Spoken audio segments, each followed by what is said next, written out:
Last week we saw the undoubtedly dead Whitehall Mall in Whitehall, Pennsylvania. Today we're right across the street at another mall that couldn't be any more different. Welcome to Lehigh Valley Mall.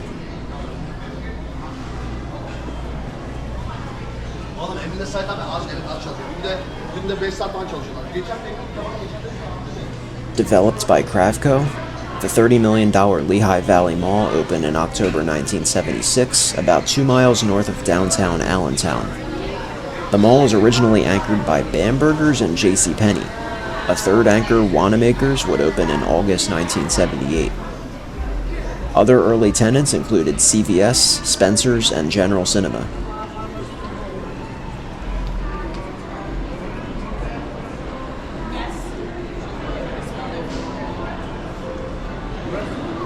As was the case when Whitehall Mall had opened a decade earlier, Lehigh Valley Mall concerned nearby residents about the amount of traffic it would bring to the area.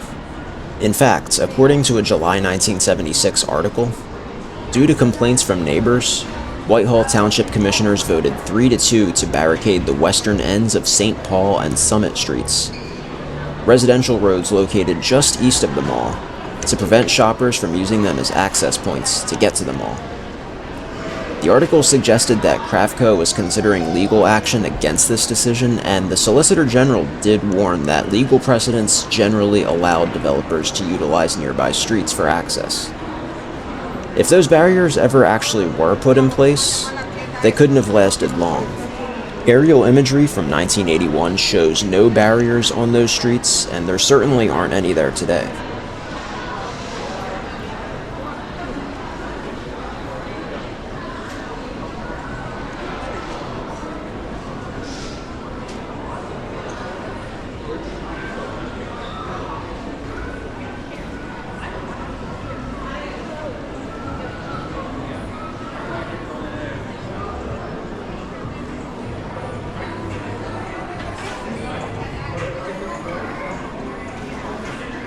Again, this mall is located literally right across the street from Whitehall Mall.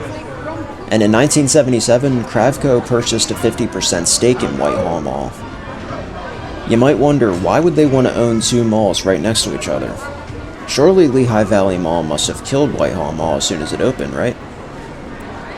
Well, actually the two malls did manage to coexist for a time. That's because they were aimed at two different markets. Whitehall Mall had a Wise supermarket, a Sears, and a Clover discount store, while Lehigh Valley Mall had Wanamaker's and Bamberger's.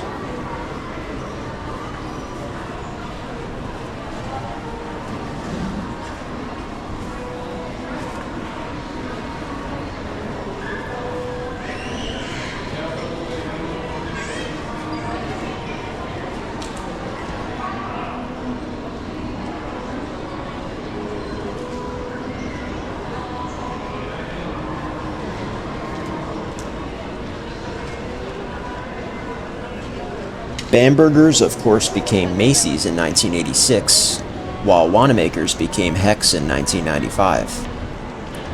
By the 90s, both Lehigh Valley Mall and Whitehall Mall were struggling financially. It no longer made sense to have two malls right across the street from each other. Whitehall Mall was mostly demalled, which I discussed in depth in my video on it. Lehigh Valley Mall, on the other hand, was given its first major renovation in 1996 in an effort to revitalize it. The mall was given that unmistakable Kravco look that their other malls like Oxford Valley and Montgomery Mall got in the 90s. And just like at those two, the spiral ramp was removed in favor of a glass elevator. Meanwhile, more upscale retailers were brought in. Another anchor change occurred in 1997 when Hecht's became Strawbridge's.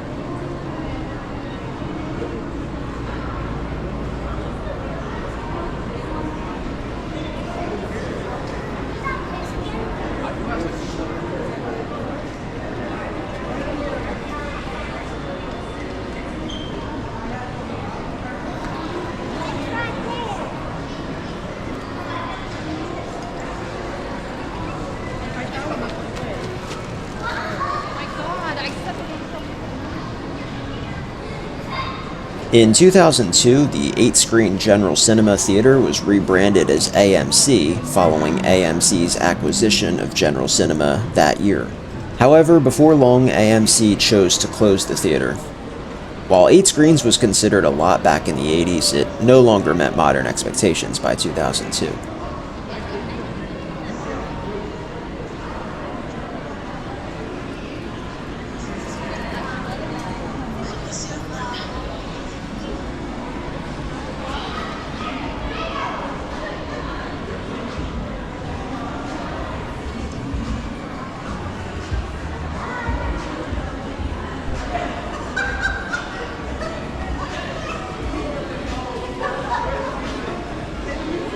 At some point no later than 2003, though I'm not quite sure when, PREIT acquired a 50% stake in Lehigh Valley Mall.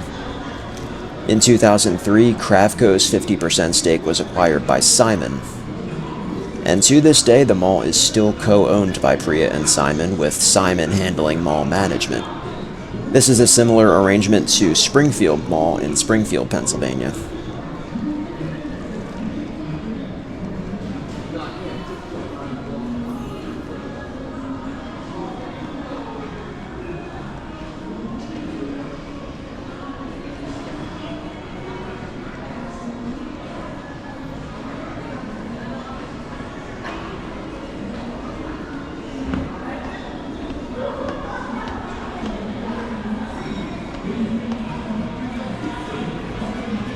In 2005, Strawbridge's parent company, May, was acquired by Federated, the parent company of Macy's.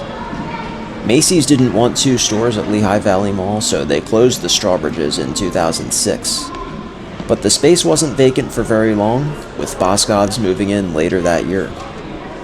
And since 2006, there have been no anchor changes at all. I feel like that has to be pretty rare.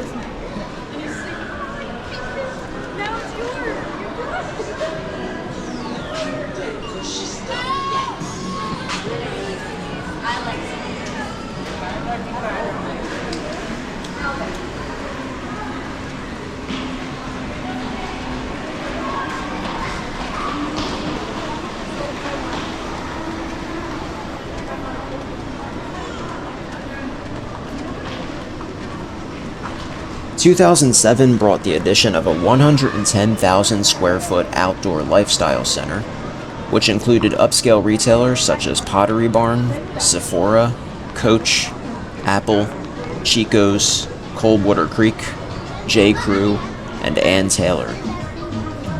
Before this, shoppers usually had to go to malls like King of Prussia or Bridgewater Commons to find premium brands like these. Now they could find them right here in the Lehigh Valley, without having to travel an hour plus. Additionally, Barnes & Noble was added as a junior anchor, having relocated from the nearby MacArthur Town Center.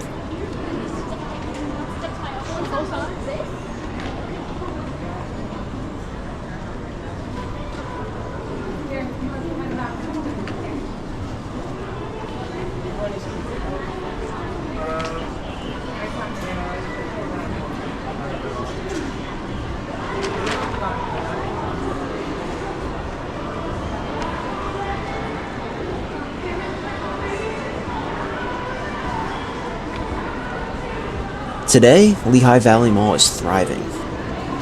With a sales per square foot of $668 as of 2023 and an occupancy rate of 94% as of 2024, it's certainly the best performing of the remaining malls in the Lehigh Valley. This mall has managed to stay relevant while its competitors slowly fade away. Phillipsburg Mall and Westgate Mall are gone. Whitehall Mall and South Mall are shells of their former selves. And Palmer Park Mall isn't looking too hot either. Lehigh Valley Mall's owners have put it in a position to continue to succeed in an era when so many malls are fading away.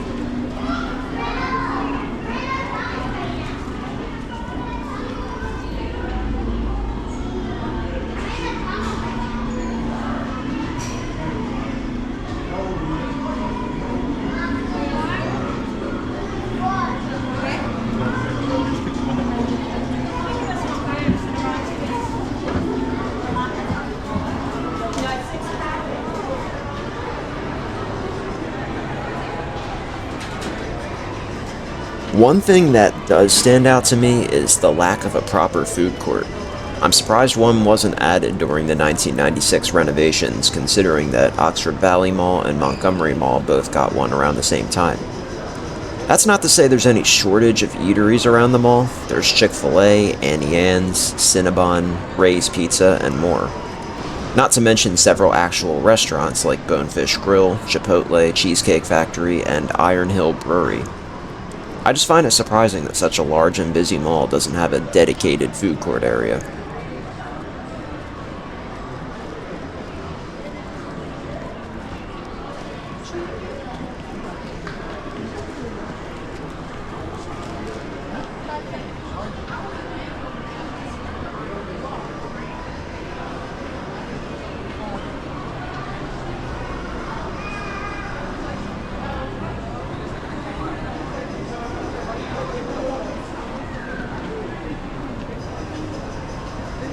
The abundance of dining options certainly helps bring people into Lehigh Valley Mall. As for other reasons why it continues to thrive, well, while I'm personally not a fan of outdoor lifestyle centers, it was very smart of them to add one. I've said this before, but the malls that are still doing well today, most of them have a good number of upscale stores in the mix. And of course, another huge thing working in this mall's favor is that it has no vacant anchors. I do think the mall is lucky to have the anchors it does have. Boscov's is a strong regional department store, and while Macy's and JCPenney are facing challenges lately, imagine if this mall had had, say, Sears and the Bon-Ton instead.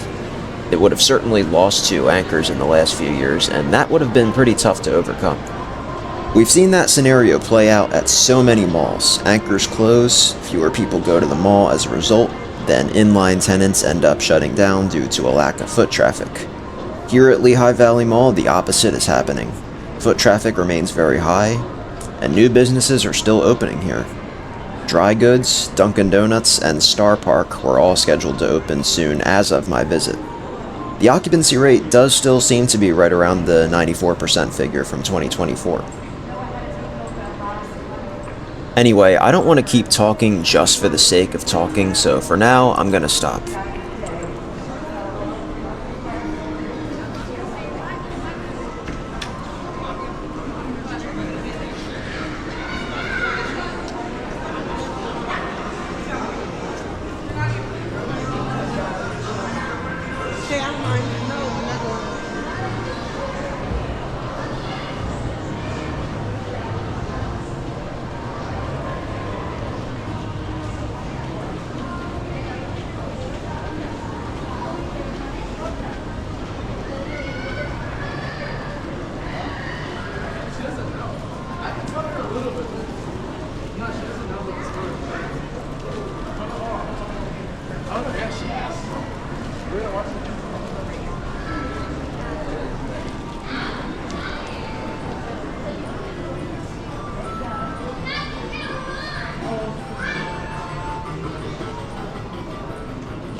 Well, we're just about done with the tour.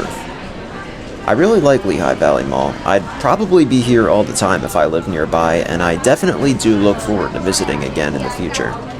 I'm glad to see it thriving, and I do think it'll be here for a long time to come. What are your thoughts on Lehigh Valley Mall? Have you been here before, and if so, what are your memories and experiences? Leave a comment and let me know. And if you like this video, please do hit that like button and also subscribe if you haven't already. It would be much appreciated. Thanks for watching. So long, Lehigh Valley Mall.